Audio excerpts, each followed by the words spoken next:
Welcome to another episode of Reasonable Doubt, brought to you by the Harris County Criminal Lawyers Association. I'm filling in for your host, JV Bella. I'm Justin Harris. Also, other co-host, Kate Farrell, new secretary for HCCLA. How are you doing?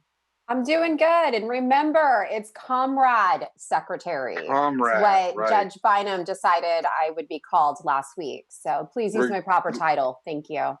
We're losing the gendered terms. I forgot. Yes, so this week we got a lot of folks on. We got a new incoming board that was sworn in today, new officers. Not just Katie is new as a secretary, but we've got new board of directors. So joining us is Vic Vidge. Hey Vic, how are you? I'm good, Justin. Glad to be back. How's everyone doing? Doing great, thank you. Also Brett Podolsky. Hey, homie. Brett's on mute. He's new to the Zoom thing, but Brett is here. Sorry, guys. I apologize. How you doing? It's okay, because Damon's just taking over Damon the needs show. to be on mute. Okay. I was on mute. Nope. No, you weren't. We heard all that. Okay, well, all right. And Damon Damon. Parrish is here. There you go. Nice to meet you. Also, Sean Darvishi. Evening, Hey, Sean. everybody. How's it going? Good. Glory to you. Yeah. Neil Davis. Hi, how's it going? Good. Thanks for joining us, Neil. Good to see you. Good to see you. Good to see everybody. Ronnie Yates Evening. and his bazookas. Wade Smith, like a stranger to the show. Thanks for finally coming on. Yeah, good to be back again. How y'all doing tonight? And doing good. And the new HCCLA president, Joe Venus, who just never leaves the courtroom. Where How are are you, you? Joe? I'm good. Thank you, Justin. How are you doing? Doing well, thanks. So I think this week, go ahead, Katie. I was going to say, this is a great looking board of directors, Joe. Are you proud that we are your people? Yeah, I'm definitely blessed with a good group of people to help out. Most certainly. Sounded so sincere. Yeah, he did, Yeah. really did. I Yeah, totally can't answer. Everybody except for Damon. Everybody else is great. You know you love me. Of course I do. So speaking of y'all's love, and a little bit of news, Damon, you told us earlier today that something both you and Joe have been working on finally came to fruition. It may not matter Right, much to some folks out there, but tell us about your love child. But I'm sorry, Damon, before you tell us about your yes. love child, what kind of chair are you in? It's like a gravity chair. It's a big not bag. I have ADD, so I can't sit still. okay. I'm gonna move around a lot. Move Okay. around a lot. Plus, I'm hopped up on sugar, and I have to use the restroom. So you're like my 2-year-old. Yeah, there we go. Right. I have to go potty. I gotta go tinkle. No. So as you know, we have these things called jails, and they're full of people who probably some should be there, but probably most shouldn't. And we have to go visit them in jail.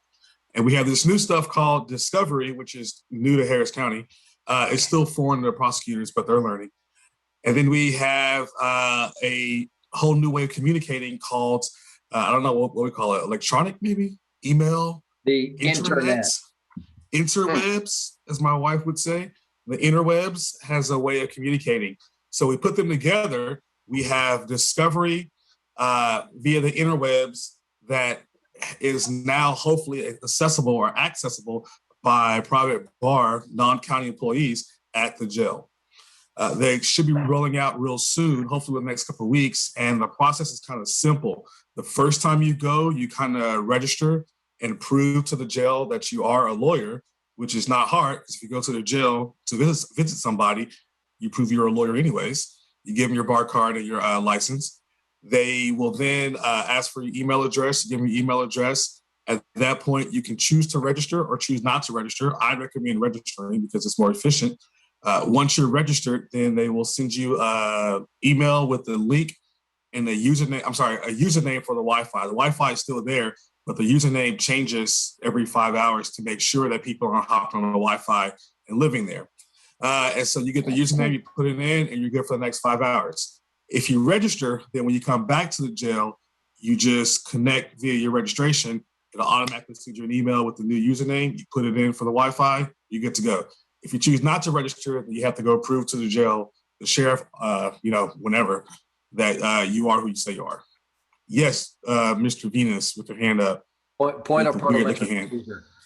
Question. Yes, sir. So once you get to the jail and they're going to send you an email before you get on the Wi-Fi, how are you supposed to get that email?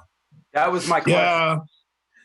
So what I would My suggest question too, did is, y'all make it? Did y'all intend for it to be that obtuse? I mean, the criminal courthouse, where there's 10 times as many people with devices in there. Right. It's the same username has been since day one. Everybody's got it.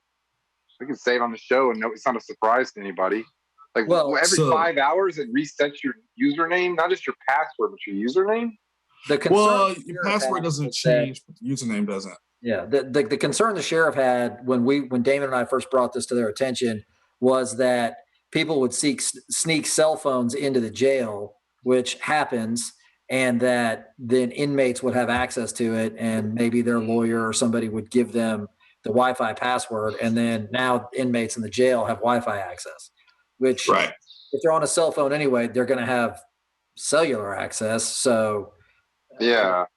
but So, how you know, get this email if we're not on the Wi-Fi yet? so you will just have to wait in the lobby until you get the email. That's the best I can Well, tell you. The only way It inmates should are be getting cell phones instantaneous. the only way inmates are getting cell phones through the jail. It's not. We can't slide a cell phone through the little paper slot in the attorney visit booth. So it must be the sheriff's staff who are bringing those in. So factually speaking, historically, it has not been attorneys or visitors that provide contraband to inmates. It's always been staff. You look at prison. Shocking. Well, yeah, but they know that, and I don't think the issue they have there was a worry or concern about defense bar so much as somebody giving an inmate that. And so, because to answer your question, Justin, the courthouse is run by a kind of different entity than the sheriff's office. Courthouse is Sure. run by a lot of different people. The sheriff's office is run by the sheriff. The jail is run by the sheriff. And so they have the final say. And, obviously cops running the show, security is of utmost concern, whether real or not, phantom or not. They're always wanting things to be more secure. So it's kind of like a compromise. Really didn't have much to say in how the process worked out other than give us the process, give us access, make it easy, let us use it. And speaking of the sheriff, we haven't talked about this in the show yet, but Ed Gonzalez going to Washington, D.C. Maybe, has it been confirmed yet? That is unconfirmed. Wait for him to get But yeah, confirmed. he was nominated for ICE, whatever the head of ICE is called, the head of ICE. Head lice. Head lice. Okay. Probably a Head lot of lice. lice. Head lice. Yeah. Yes. Yes, head lice. That's So what I think what it is. happens? Who replaces him? How does he get replaced, assuming he gets that job? I believe, like most county Commissioner. stuff, it'll probably be the commissioner's court. So whoever's the next up in the sheriff's office or the next high-ranking constable, probably my guess would be Mark Herman. Is he constable or Alan Rosen? Oh, It would Alan Rosen? definitely, I would think it would be Rosen over Herman Rosen? because of Yeah. the position of the commissioner's court. I Yeah. hope to God it's not Herman. That would be a terrible, terrible choice. Well, but you think about this, Sean. Herman's a Republican, and any appointment to a vacated position has to run in the next general election. So whoever it is, if Sheriff Gonzalez gets confirmed now, whoever's running has to run in the general election in 2022. And for that reason, Herman probably wouldn't accept it because Right. Precinct 4 is, about the last Republican bastion in Harris County. And so why would he leave top dog spot there only to most likely lose in the general Yeah. election of 2022? Yeah. Be And out of then a he'd have job to in 2 find- years. Then he'd have to find a new social media platform to ban me from because that's Oh, you're banned from it? Oh yeah, You're banned yeah. from it? I can't comment, share, do anything. I can just view their posts. They've restricted my speech. Yeah. Where on like Nextdoor or on Twitter or what? No, on Facebook. I got Oh, wow. a long time ago. They post these mugshots, right, of everybody who gets arrested, and I guess I Yeah. hadn't seen it, but somebody posted a DWI first consent blood draw, like it's the most vanilla case ever, and people were going in on her, and so I kind of I don't know. I guess I was social media warrior and went in there and kind of defended her or whatnot. I got banned, and then I got really pissed off and reached out to the girl and represented her pro bono because I was just mad about specifically her case, and ended up getting a dismissal on it. And I don't know, that was kind of like my feel good moment. But yeah, since then I can't get on Mark Herman's page and comment or do anything. Wow. He loves Congratulations. to do crazy stuff on Nextdoor, make everybody in the suburbs afraid of shady shadow figures stealing things off your front porch. Nextdoor is crazy anyway. Don't go on Nextdoor. Yeah, it's full of a bunch of Karens. It Yeah, is. those I think I'm the one that things told you that. But yeah, it is. It's good for like selling stuff and buying stuff, which is really all I use it for. I got Okay. tired of getting into fights with people on there. Well, Are we how allowed to about- use the word Karen? That does feel derogatory. I'm not gonna lie to you. It's Wait, just we're a not allowed to name. use the word Karen? Against like people of Katie's demographic. I think Seems a I little can say questionable. Karen. I can say Katie, don't you Karen. have Karen tattooed on you somewhere? All right, let's talk to some of our new board members and find out why they decided to join the board. Neil, talk to us. You're brand new to the board. What inspired? I was on the board a few years ago and then just got off and I think this fog of the pandemic, I just saw no one, was not doing anything except maybe working my cases. And then that coupled with the fact that Rob Fickman is in my office, I decided to Yeah. So yeah, just office with Fickman, and you'll get forced into doing something. But I wasn't forced into doing something. I needed to get involved again. Wendell's been involved. Everybody here who I know very well has been involved doing really good things, and I got to do good things. That is the standard answer why I joined. I like it. Well, welcome back. I'm glad to have you back. Absolutely. Yes. Brett, what about you? Me, well, it really just came down to I've been sort of lurking around, taking advantage of HCCLA, asking questions from time to time. Sometimes, every once in a while, you guys come to my aid if I get in trouble in the courtroom. Strike Force backs me up. There was every now and again, not that often.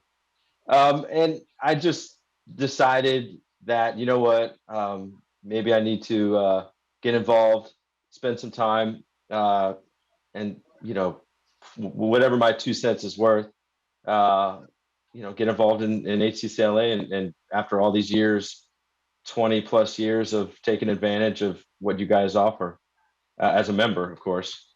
And that's really what it is. There may be a little bit of, can I get out of the house? Can I attend some meetings? Can I avoid putting my kids to sleep right now? There's maybe some of that, but it's mostly just, I just want to help out in any way I can.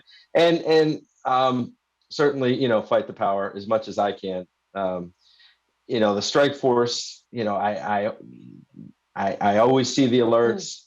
I don't often show up, but I'm trying to make some changes. The last 10 years been mostly kid stuff, and now I'm starting to have some time to do the things that I want to do. Awesome. really. Great. Well, and now you've already become Robin to Murray Newman's Batman, right? With the Strike Force? That almost discouraged me from joining. Had I known that I was going to get paired up with Newman, I probably would have thought twice, but so be it. I serve Joe and the Venus administration. And so however that he wants me and feels that I could be assistance to the group, I'm here for you. I'm not gonna lie to you. The way you said Venus administration really had me confused. This is the Joe Venus administration. That's really, to be honest with you, that's why I joined. Yeah, someone told me that he was going to be president. I'm sure that I voted for him. But when I realized Joe was taking over, I knew it was my time. Because if Joe was going to be president, then anybody can be president. Exactly. So, That was my campaign slogan. Right. So that's really what it is. Well, we're welcome. Glad to have you. Ronnie, Hey, you're in now. And it sounds, you were telling me you also might be conscripted by the Montgomery County Association as well, right? Trader, double dealer. What's happening? yeah, well, it is what it is. So, yeah, I wanted to join up. I mean, you guys saw me pretty much once a month all last year, lurking in the background over at Mark's office. And so I saw what you guys were doing. I helped him some on the back end over there with some emailing and reaching out to lawyers on cases and stuff. But now I had an opportunity to jump in and start helping out where I can. So I'm kind of tech savvy, so I'm going to help out with the whole port and all that stuff over there at the clerk's office with Damon.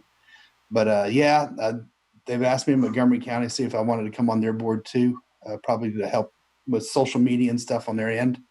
So yeah, see what I can do to help you guys out, help everyone out.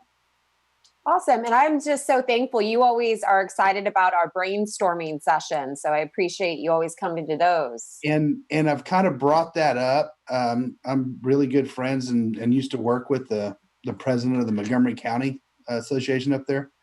And so I've talked with her over dinner a couple of times and kind of brought up what we've been doing, what you started with the brainstorming thing. And I think it's just a tremendous asset to the group. And out of our 600 and some odd members in Harris County, there's like 7 take advantage of it. And that's a real shame because it's a treasure trove of information.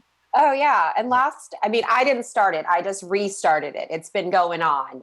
Definitely not my brainchild, but I was happy to take the reins and get it started again. But last week we had Troy McKinney on.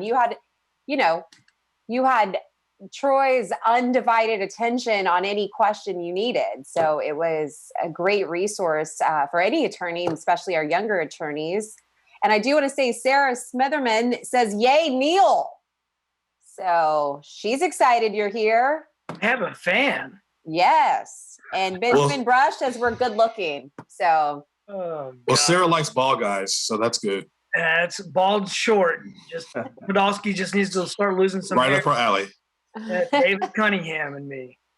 Hey, I got some sunshine up here, so Well, I got some sunshine here. a little bit. I got You're no Newman. no. He should be joining us. So we can make some more bald jokes. Vic, how are you? I'm good. How's your kiddo? Well, he's okay. He just randomly spiked 102 fever tonight. So that's fine. Yeah, Shared yeah. germs. Yeah. Well, welcome to Joys of Being a Parent. Yeah, Yeah, super real. fun. But I just knocked him out with Motrin. So hopefully he'll stay asleep for a little bit. Awesome. Yeah. Awesome. Well, Too till your young for kid the barfs, Benadryl. till your kid barfs in your mouth, are you really even a parent? He is not, I have not Yes. got that. The closest I've gotten was the vomit in my hand. And then I was like, well, what am I supposed to do with it? So that's no vomit in the mouth yet. Awesome. Speaking of that, Vic, I hear you have an awesome story from a couple weeks ago involving. Oh gosh. Oh yes. Well, I'm sure any of you that are my friend on Facebook saw this, but I was in the Brazoria County Courthouse, I don't know, 3 weeks ago, give or take. And for those of you that have been there, the floor is pretty dark. It's like granite or some dark stone. And someone had gotten nervous about taking a plea in misdemeanor court. I found out later, ran outside of the courtroom and threw up all over the floor. Well, I didn't see it. I was talking to a client on the phone and I walked and I slipped and I just ate it. I fell down on my knees, Oh. my suit directly into chunky puke. And then I fell onto my briefcase. Luckily, it wasn't my hands or my face, but I fell onto my briefcase. And I was just, the briefcase was saturated. And I'm a large man. I'm 6'4", about 225. And I made a big noise and people came out to look. All right, time out. Did you say you were 6'4", 225, sir? Yeah. All right. Ask me when I work out every day. I think I'm Come about check to step the in some scale. vomit also. Come on. Come check the scale, Come on. Damon. My I'm question, on his Peloton. 225. Maybe your my left question leg is, did you have your face mask on though? I did have my face mask on, but I All right. felt my briefcase took the worst of it, but my knees were soaked. And of course I had, a murder case and, 7 or 8 other cases on the docket. So I couldn't just say, I'm done with this. I'm going home. I had to stay. And They're Yes, play you Completely dirty. saturated my briefcase in puke and then Lysol, and I used about a whole can of Clorox wipes. It was disgusting.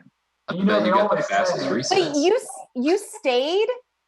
"Oh, I stayed till like 2 o'clock." Yeah. Oh I had- Oh no. no. No. I, Nope, I would I have think sent we an should take email up a from the- collection. I from would the have sent an membership. email from the shower. No. No, This was continuance. We This need to was take about up a collection 8:45. for the Doc hadn't even membership to started, get Vic and a I already briefcase. been covered in puke.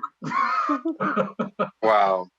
If you're not a parent until your child throws up in your mouth, you're not a criminal defense attorney until you slip on some random defendant's puke in the hallway and then wear it all day. All day. I want you I guys don't to think hear. I'm not a parent yet or a criminal defense lawyer. No. None of that's ever I happened. want y'all to hear and understand how many of Vic's stories involve throw up, and that is not normal. Just know that, all right, There's a Vic. lot. That is There's a lot. that is not normal. I want y'all to remember that under Venus's administration, that Vic has a lot of vomit stories. True. Just that. It's true. What can I We do? need to take up a collection from the membership and just everybody pitch in a few bucks. We need to get Vic a new briefcase. Oh, I already bought one. I ordered one before I even started Docket that morning. It came the next day on Amazon. I got a new briefcase. All the pens and everything that was in it, it just went straight into the trash can. It never came into the house. Oh, that was bad. That was bad. Oh, that's awful. That is disgusting. That is just absolutely I would have puked. Mm-mm. It would have been Stand By Me, Barfo Ramble. Yeah. It was bad. Yeah. Well, I later went into court. The court that defendant ran out of to throw up, and the judge said very loudly that he would hear my plea first because into the microphone and also on Zoom, this lawyer slipped in puke, so we're going to hear his plea first. it was fun. It was fun. I mean, You stayed. I guess you could use Oh, it. I mean, I did stayed you at all least day. get better deals that day? I feel like there should be like a sympathy, like dismissal or something. What you're telling Or us, just like a get out of the room. Get out of the room dismissal. they're trying to get you out as quickly as possible, and you're still there till 2. That's, Yeah, right. that's Yeah. what I heard. You're the first I one. was there till at least 2 o'clock. If you practice in Brazoria, you can be there all day and do nothing. Oh, I know Also that. true. All day. Yeah. It's also Those true. felony pleas are brutal. 1984. Facts brutals. Oh my You like gosh. lean down next to the prosecutor and then you look down at your tie, you're like, who eats grapes and sausage for breakfast at the same time? So about this case. So who else has to explain themselves for joining the board? Wade. Wade. Wade? Yeah. Donaldson hasn't given his either, I think.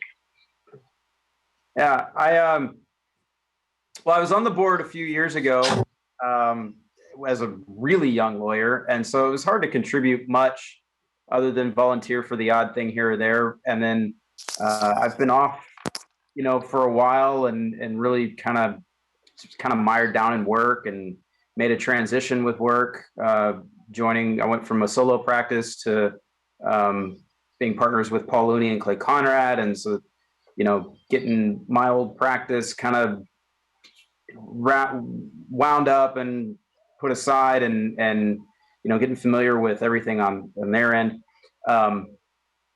And coming out of the pandemic, it was just, I know there's going to be a lot of changes in the way that we're going to be doing things on a daily basis because some courts and some judges are going to be more open to doing things a little differently in the future. And HCCLA has the ability to influence that. And so I wanted to get back on the board and be part of that influence. Older and a little more experienced, and I feel like I can bring more to the table for the board now. So I'm glad to be back, glad the membership, wanted me back in. And so it's nice to be back. It looks like we have a new member. Thanks. He's a future member. A future member. Gonna have a bar card. Here comes the vomit. Yeah, speaking of vomit. Yeah. I guess we have a Well, we have a good. Thanks newly for being back on, licensed Wade. attorney. Well, hopefully I don't think it's a virus puking. I think it's a like congestion. Some kid has croup in his daycare class or croup, whatever. Coop, what is it? Group. Crew. Group. Yeah. Croup. I don't know. I'm just Croup. learning all this. Yeah, you'll be shit real soon. Don't worry about it. It's coming. So David's I always would the like to know. optimist. I have a question for the Venus administration. What is? I know we had a meeting. Damon, stop laughing. It's what it is. Sounds like a Where do you Netflix see? series. I mean, just for the public, what are some of your hot topics that you think that you personally want to address that maybe haven't been addressed to your satisfaction over the last few years? Well, look, I mean, I think Mark did a great job, and most of the board and the executive committee were on the board last year with Mark. So we've got it's been a good group since Katie and Wade and I all joined in the same year, and we've been on.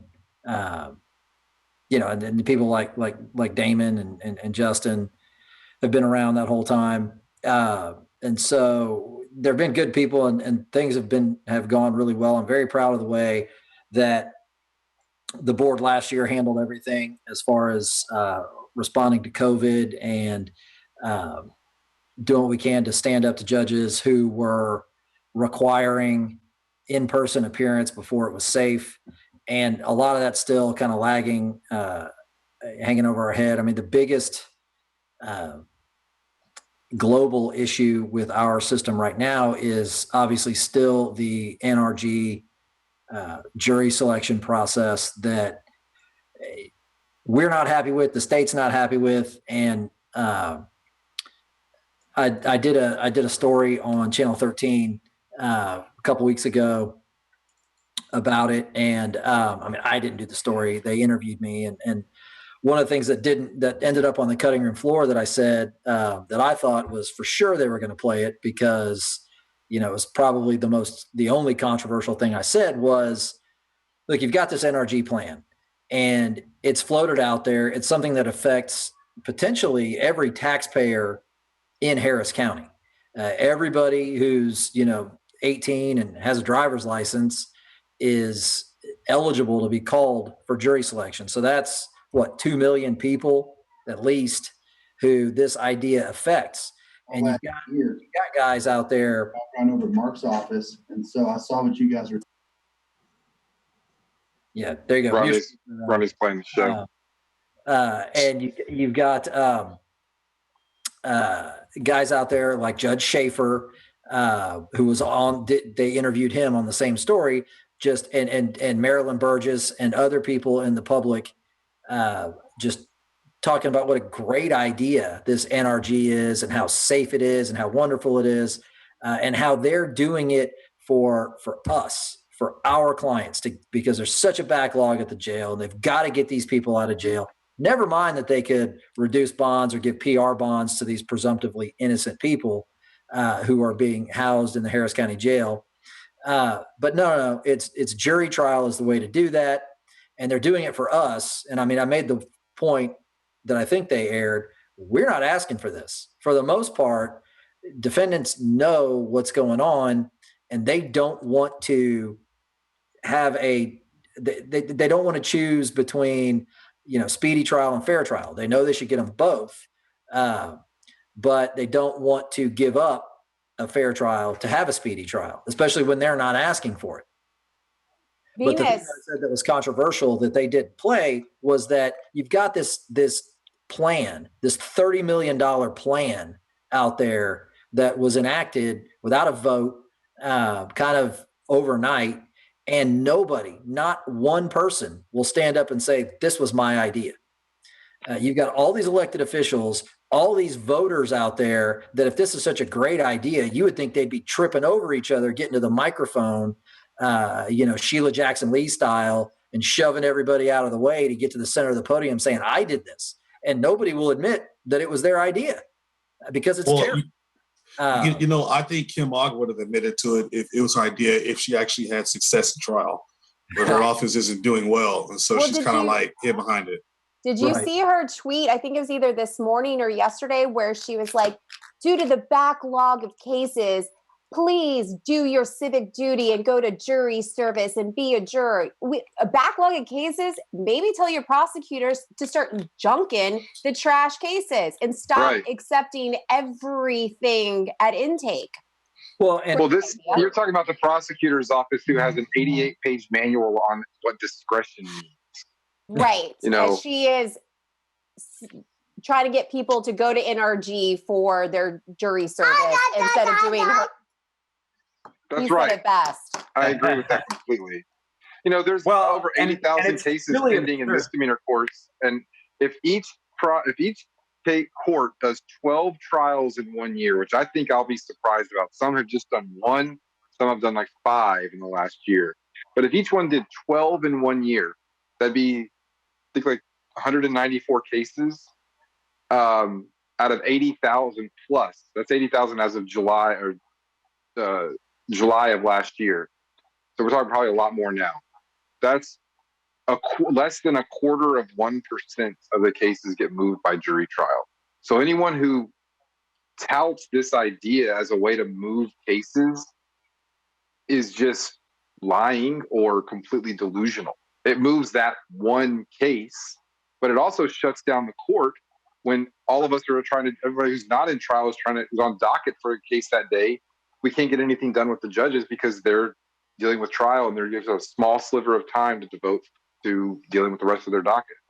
So it's I apologize to farce. interrupt. For the viewers or who happen to be watching, do we have the numbers of those? You said 88,000 pending criminal cases. What numbers are actually on the trial dockets? Brett, that's just misdemeanor cases is the number. I'm sorry. Sorry. That's 88,000 across 16 county courts. That doesn't even factor in the 22 district courts for the felony cases. Do we have any numbers on jury trial on things on the trial docket? I haven't looked at them. We'd have to get them. Damon looks like he Yeah. knows.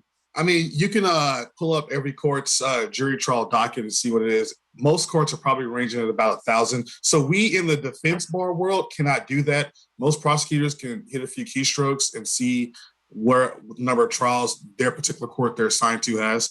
The last rumor I heard was about 1,000 per district court. I don't know about misdemeanors. But one of the things we have to stop doing as a defense bar is stop saying cases, because that's a DA trick. She will say there's 88,000 cases, but there's only like 5 defendants, because they keep filing multiple cases, multiple absolute shit cases on people for no reason to puff their numbers up. So without even just guessing, I'm just truly guessing here, I would think there's probably a whole lot less than 88,000 pending people waiting trial in misdemeanor court, and just a lot of fluff bullshit cases that honestly, once one of them falls, the rest of them fall away also. Yeah, Well, that's something on true. that But I'm not. democracy. They're severing these trials. I mean, Go ahead. there's certainly, I have not noticed, and I'm sure you guys would agree, I haven't noticed that there any effort on the part of the prosecution to move cases, especially in the felony courts. I think that the attitude has been just to kick the can down the COVID road. Brett, if you have a to dog, go on that, Brett, I mean, I have a case that's like, I don't know, 2 years old that's set for trial. And today, I received notice that there's a blood tube recall notice. That's a year past whenever we started getting all of those. And it's just 2 years. because, the threat of trial is actually real. And 2 years. that's Why they haven't moved anything, is because they don't have the pressure of trial to do it. And Yeah. Judge Warren just said that he will send us the trial numbers as far as the district courts go tomorrow. And so we can at least share that with our viewers next week, how many trials are actually set in the district courts. Thank you, So Josh. we appreciate Yeah, that. But thank yeah, you. I mean, that's why we're getting the worst offers we've ever gotten. They didn't have any pressure to go to trial. And, although their mandate may be seek justice, I don't think training's being done on what that means. There's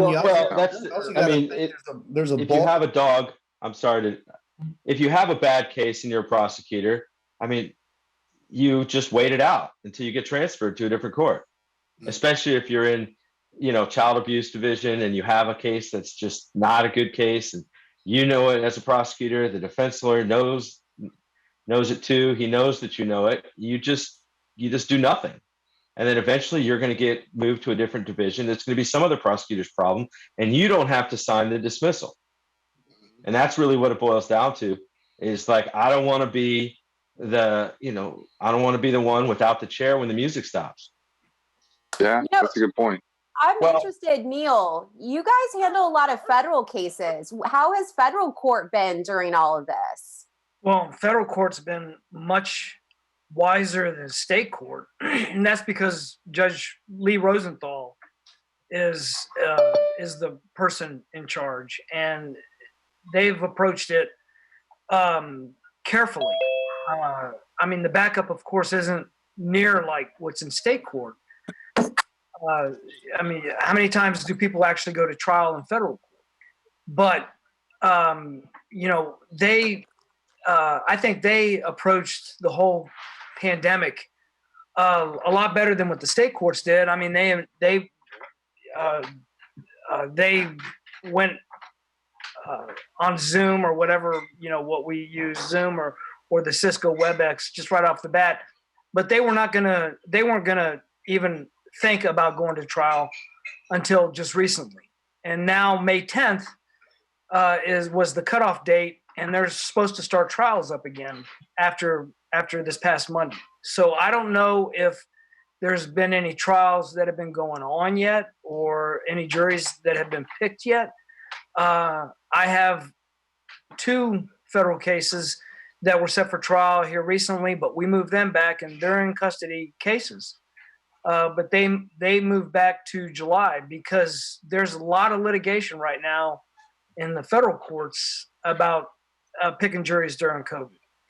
And just to add to Neil, what the federal judges are doing is they're sending us emails, and I'm sure, Neil, you've received one. Hey, you know, we're starting to open this up now, you know, over the next month or 2. You know, what's going on with your case? Do you want a trial date? Do you think your case is going to work out? You know, they're sending the case managers are just contacting the defense and prosecution, U.S. Attorney's Office, and just kind of checking in on what's going on with your cases. Because they were just, I mean, they had in the federal courthouse, they actually had some staff that passed away from COVID very early on. Yeah. I would say last spring. So it hit them pretty hard. I think there were some security guys in the Marshal Service. They had a couple, as I recall, that passed away from COVID last spring. So I think at the beginning they were just kind of like, well, what's this all about?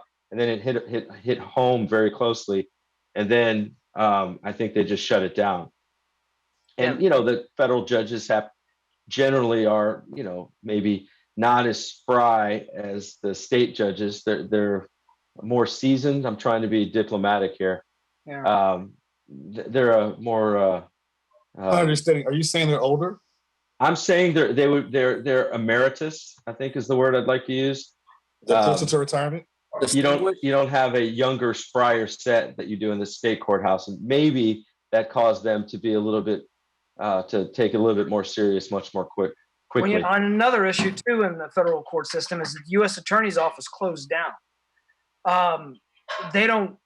I guess the DA's office is doing the same, but the U.S. attorneys are going to the office maybe once or twice a week, if that at all. I have a death penalty case that we actually got dismissed last year, but of course the Fifth Circuit kicked it back, and we knew that was going to happen.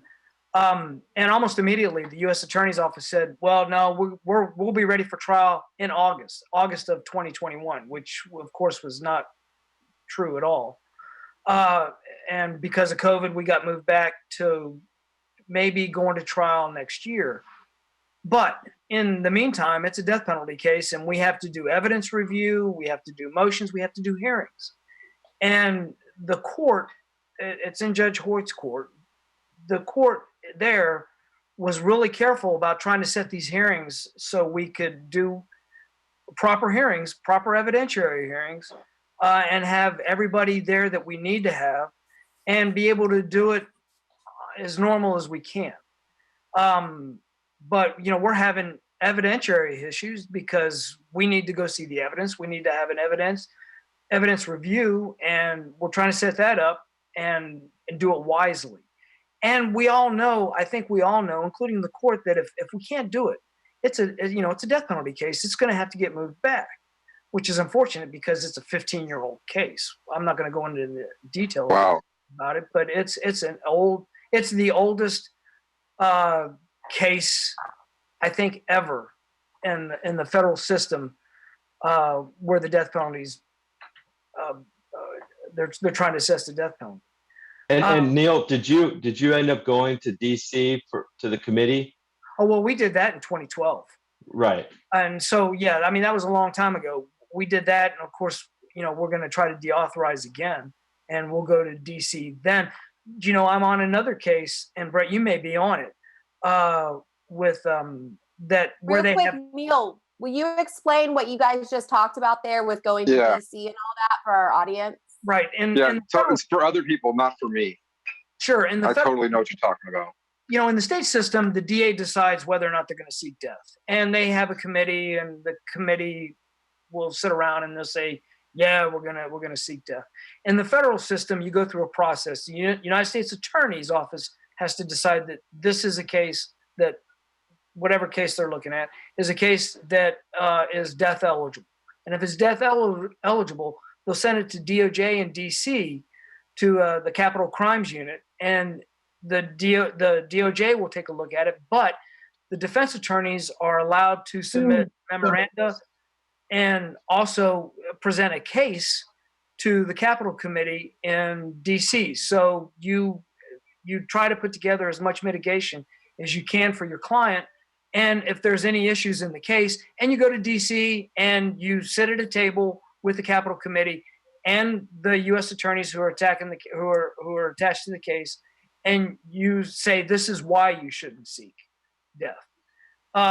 And then the Capitol Committee will decide whether or not to seek death.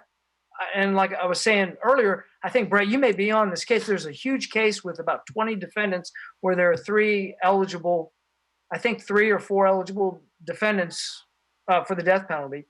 Yeah. And they had a hard time trying to meet with DOJ because of COVID. Again, I mean, this is one of the delay issues because of the pandemic, but hell, I mean, I think my opinion was at least the feds were bending over backwards to try to make it as fair as possible. Just recently in the Southern District, they came in and swooped in on a ton of MS-13s cases. Right. And I think I had like 2 or 3 separate transactions, separate episodes, but all MS-13 gang. All 3 of them were dismissed on the state side because the feds picked them up. However, in the Houston Chronicle, I want to say today or yesterday, I'm looking through it, and they're looking at seeking death on a lot of these MS-13 gang accusations. And it's going to be like the first time that the Southern District is going to be seeking death, or potentially maybe seeking death on all of these accusations of these gang murders. I have very, very, very limited federal experience. I've probably had 10 federal cases in my life. Is it your experience that the Southern District does or does not seek the death penalty here? It was news, and it was one of my clients. So Right. And they were saying that they're going to seek death on. I'm like, oh my God. Yeah. What thoughts? Well, we're in a transition right now, an administrative transition, obviously. The Trump administration, they're going to seek death and try to kill as many people as they can. They did. They killed 13. 100%.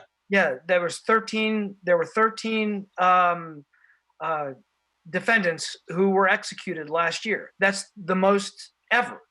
And that was the first time, I think, and Brett, I mean, you may know, I think in 12 years, there was, after Timothy McVeigh was executed, there was one execution, I think in 2009, and then none I think that's accurate. Yeah, Until it's last not that it is very unusual in the federal system. Well, Um, right now in the Southern District, there are, I think, two death cases that are going on right now. Mine, which is Duran Gomez, and then the Ham case, which is in Judge Hughes's court. Everybody in the federal death penalty world is holding their breath to see what the Biden administration is going to do. And I'll give you a great example of the difference between the two. In my case, we had 3 death eligible defendants. They decided to seek death on ours. Another, they decided not to seek. And then a third, they decided to seek death.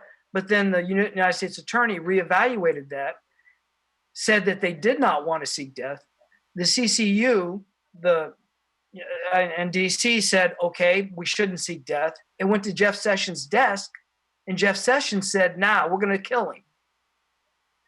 Now, everybody doesn't want to seek death on this one defendant, but Jeff Sessions and the Trump administration decided no matter what, we're going to go ahead and seek death. Now, Biden campaigned that on death penalty reform.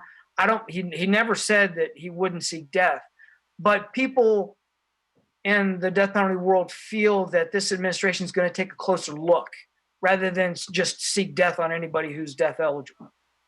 Well, and go ahead, Brett. I'm sorry. well, Pat McCann and I are on a death eligible case with Robert Scardino and a bunch. There's 5 co-defendants, and they're now. We were just noticed that they're going to want to start scheduling committee interviews in DC in the fall. I think it was September. Right. And they're reevaluating a lot of these cases because there have been several cases that have been deauthorized and they're not seeking death any longer. One was a Madison case, and I can't remember if that was in New Orleans. No, Madison wasn't in New Orleans. Madison was somewhere else up in the Midwest. And then I think 2 weeks ago, the CCU and the Attorney General deauthorized a case in New Orleans. And so I'm, like my 15-year-old case, there may be an opportunity now to deauthorize that just because of the administration. I agree with that 100%. I think that COVID, as tragic as it was for cases, certainly like my death eligible case, could very well have saved the defendant from a death penalty case because, it kicked our case a year. I mean, more than a year down the road. And I truly believe that as you said, that a Trump administration DOJ is going to authorize a lot more death penalty cases. And while a Biden administration Department of Justice could very well seek death, when they think appropriate, I certainly don't think it's going to be nearly as often as they would have had Trump won a second term. No doubt. Well, we saw Ryan Patrick leave the office. I guess the rumor is that he resigned in lieu of being maybe terminated. Well, that's standard. That always happens every time there's a change in party. Who's heading it up over there, and have you seen any changes? Jennifer Lowry. Yeah, Jennifer Lowry. And she was Lowry? Jennifer Lowry. Right. Like former Harris County DA Jennifer Lowry? No. I don't think so. No. I know they came over and hired a bunch of individuals on the state side. No, she's been Jennifer Lowry's been at the U.S. Attorney's Office or DOJ since 2008. Or sorry, DOJ since 2000, Southern District since 2008. Right. She's been around for a while. Yeah, it's and who knows, that she's interim or acting U.S. attorney. I'm sure that eventually they'll appoint someone. I've heard some names kicked around, but maybe typically it's outside the office, someone from a big time civil firm oftentimes. Is Lowry a D or an R? Do we know, or does it matter? Does it matter? Does the politics matter? It matters. No, it matters. Big time. Yeah, they're not going to keep. I don't think they're going to keep Jennifer Lowry there. No, they typically. I mean, she'll stay with the office, but I don't think she's gonna be No, someone will be handpicked for the job, absolutely. and it'll be a political appointee. It'll be someone that is a Democratic faithful. Sure. Damon and Vic look bored. What do y'all think? Yeah. I'm not bored. I'm anything. listening. I mean, do you think I'm they were listening. able to handle COVID a little bit more reasonably than the state side due to less cases? And the fact that y'all are already kind of on a more extended schedule with federal cases. They often take much longer than state cases, and it's sort of Usually don't. expected. There's Or they don't. I no, might be there's wrong. there's so many less federal cases. Yeah. I had a story, a friend of mine who left the DA's office 15 years ago at this point, went to the United States Attorney's Office. He'll remain nameless. He's a former member of our board. But he said that after his first month, he went in there and his supervisor called him in his office and sat him down and said, "Look, man, we got to talk about your performance." And this guy got really nervous, and his boss said, "You're indicting way too many cases. You need to slow down." And because he's used to coming from being a felony 2 at the Harris County DA's office, where he's just knocking stuff out left and right. And so they take their time, they thoroughly investigate things before they ever even file them. And when you walk into your first appearance in federal court, you're handed an initial scheduling order that's it's an arraignment and it's a counsel determination hearing, and you've got a detention hearing within 3 days. And after that detention hearing, they hand you a trial schedule, and it's typically within 45 days. And then it's incumbent upon the defense to move for continuance, waive speedy trial, and certify the case as complex if we can, and then we get all the discovery. But the AUSA is typically, one of the first questions they ask at a detention hearing is, "Government, how long is this trial going to take?" And the prosecutor will tell the judge a pretty good estimate of 2 days, 3 days, 6 weeks, whatever the case may be. So by design, the federal system is supposed to go faster. Okay. Usually, especially if you have complex cases where you have I'm sure everybody on here who's practices in federal court is on the big marriage fraud case. That's probably the biggest case that's ever been filed in the Southern District of Texas. There's 150 defendants on that case. And so for everybody. That sounds kind of juicy. Yeah. Why It's marriage fraud? It's horseshit. Can I say that? Can you explain to our viewers? Wait, all are know. we saying So marriage is explain to our viewers. horseshit?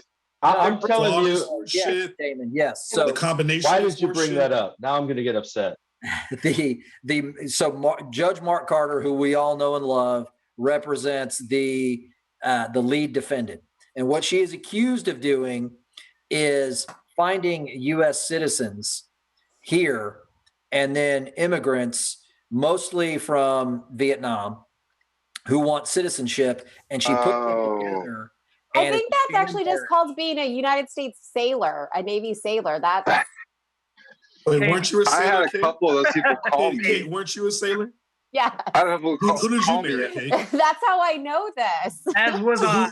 Yeah. So, Kate, who did you marry? Neil, who did you marry as sailors? Who I was don't your wanna go spouses? there. The statute of limitations is gone, so I'm good on that.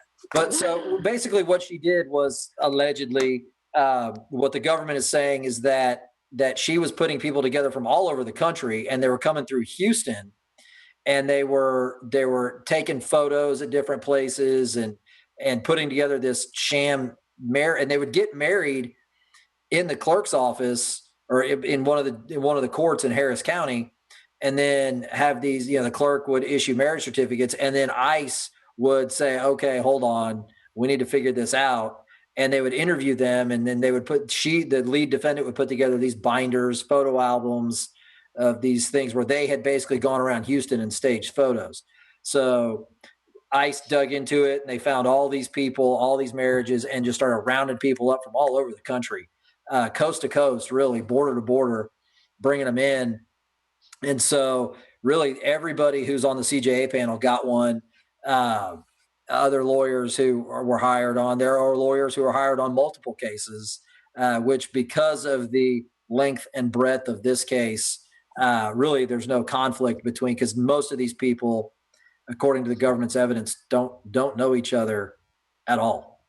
I swear, Well, I swear, when I met my bride in Plano, I had no idea. I'm kidding. I'm kidding. hold on. I have to say Didn't they something call on that that 90 case. Day Fiance? Isn't that Yes. what that is?